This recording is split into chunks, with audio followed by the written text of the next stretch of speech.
La generación Nini representa el futuro, pero sin contar con ninguna esperanza en su propio porvenir, lo que la convierte en un grupo de riesgo para abastecer el mercado de la informalidad, actividades ilícitas y hasta el crimen organizado. En algunos de los lugares más violentos y con mayor presencia del narcotráfico, como Ciudad Juárez, también hay un elevado nivel de estudiantes inactivos, que saben que es difícil formar un patrimonio con un trabajo precario y sin recurrir a formas ilegales. El riesgo es una advertencia para otras ciudades del país, como por ejemplo el DF, donde las autoridades planean crear espacios comunitarios y cibercentros para atender a los 110,000 jóvenes sin escuela ni empleo que tienen detectados en las delegaciones de la capital. ¿Qué lugar ocupa este problema en las políticas públicas? ¿Cómo reintegrar a esta generación? Pues todos vivimos en un país y pues me imagino que ese país tiene que apoyar a su gente, ¿no? Que no importa que haya una crisis económica, simplemente pues hay que pensar en los demás. Me gustaría estar igual con un empleo bueno, teniendo bien económicamente a mi hija y pues en torno a la demás sociedad, pues no espero nada de la sociedad. Los efectos de la generación Nini pueden ser demoledores.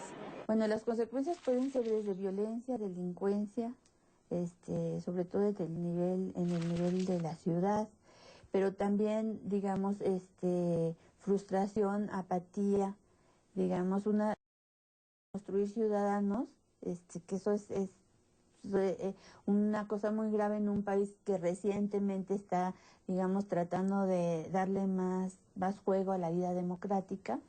Y bueno, desde luego muchísimas repercusiones económicas.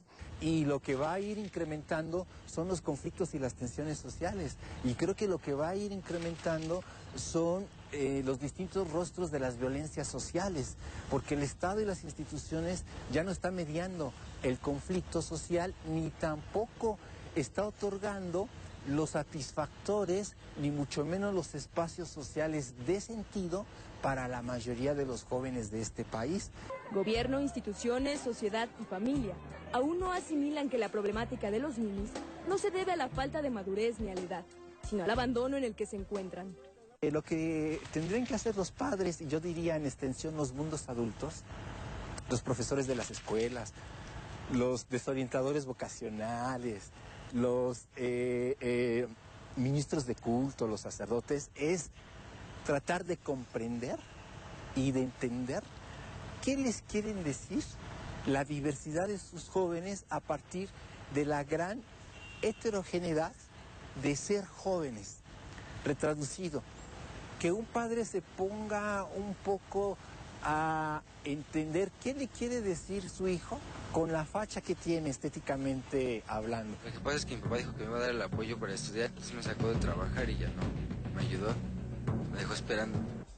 Invertir en mejores planes de estudio y, sobre todo, ampliar el acceso a la educación es el reto de las autoridades a fin de evitar que la generación Nini siga en aumento.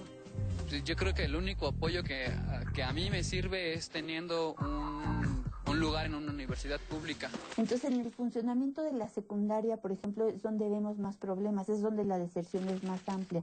Los planes de estudio es un elemento, pero otro elemento es simplemente el funcionamiento de la secundaria. Es decir, cómo funciona, cómo se articulan los maestros con los jóvenes, la falta de orientación y falta de espacios deportivos, en general de políticas hacia la juventud. También es necesario crear políticas públicas que mejoren la calidad de vida de los jóvenes a través de programas culturales de integración social y participación ciudadana. Lo que hoy tenemos es una política pública para jóvenes inexistente o, en el mejor de los casos, totalmente desarticulada. O sea, no hay un proyecto de largo plazo de nación que incorpore a estos jóvenes. Y aprovechar así el bono demográfico de México, que en la actualidad es muy favorable. Entonces, desde el punto de vista demográfico, estamos en una situación buenísima. Pero desgraciadamente otros factores están haciendo que no estemos aprovechando ese bono demográfico. ¿Y qué es lo que va a pasar después? Después vamos a tener digamos, dentro de unos años que se acabe esta buena situación, vamos a tener una población de viejos y se va a ver desaprovechado algo bueno. Más de 35 millones de mexicanos tienen entre 12 y 29 años. Ellos reclaman una oportunidad para construir un futuro diferente. Todos somos ciudadanos y nos tienen que apoyar, ¿no? Como jóvenes, como adultos, ¿no?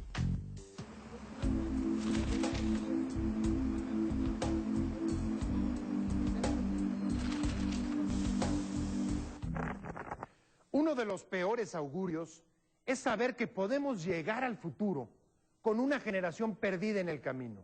Y peor aún, si en los próximos años la perspectiva es que la población comience a envejecer. La generación Nini no es un problema exclusivo de México ni de los países en desarrollo. Por el contrario, se extiende de América Latina a Europa como uno de los principales problemas que emergió de la crisis económica mundial, la destrucción de empleo y riqueza. Pero en nuestro caso, es urgente integrar a esta generación a la escuela y al mercado laboral, porque representa la oportunidad de aprovechar el bono demográfico que el país necesita para volver a crecer. Gracias por habernos acompañado en Agenda a Fondo. Recuerde que puede escribirnos a la dirección de correo que aparece en la pantalla. Lo esperamos la próxima semana con reportajes sobre las situaciones que impactan su calidad de vida, la realidad que todos los días enfrentamos.